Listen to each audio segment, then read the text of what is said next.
So I got a package today that I ordered from Slate Digital, and it's the iLok 2 that I ordered from them. Why did I order it from Slate Digital? Well, I'll tell you about that in a minute. So let's open it up. And inside the envelope is another envelope. Pop this open. And there it is. iLok version 2. Open the bag here.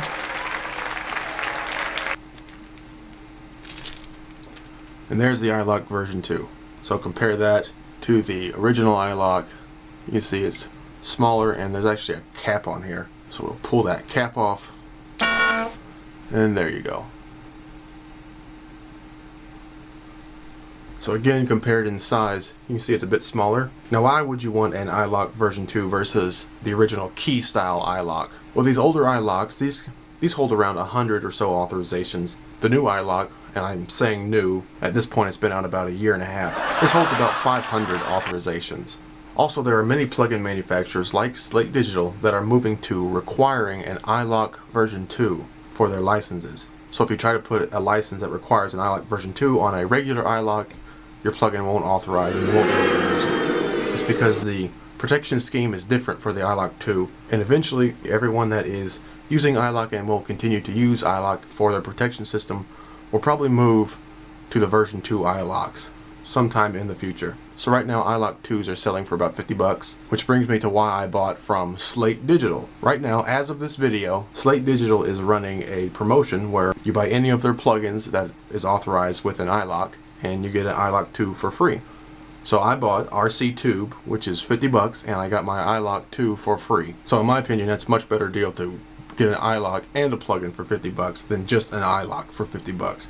So how I plug in my iLoks, I like to use one of these, what the iLok people call a dongle buddy.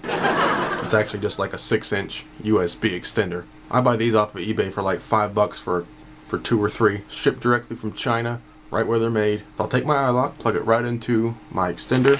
There we go. And I'll never remove my iLok from this extender. This end, of course, will plug into the computer. That way, if anyone is walking around it, you know, they're not going to hit the iLok, snap it off. Very important, especially if you're using laptops in crowded areas.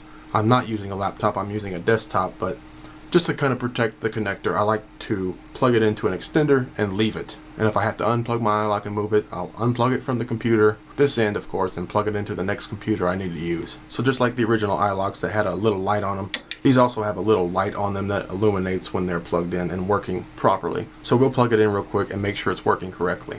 So we'll plug this in here, and as you can see, it's illuminating correctly, so it's working. So there you go, iLok version 2. So if you want to learn more about iLok, you can go to iLok.com. And if you want to learn more about Slate Digital and see if the promotion is still running for a free iLok version 2, you can go to slatedigital.com.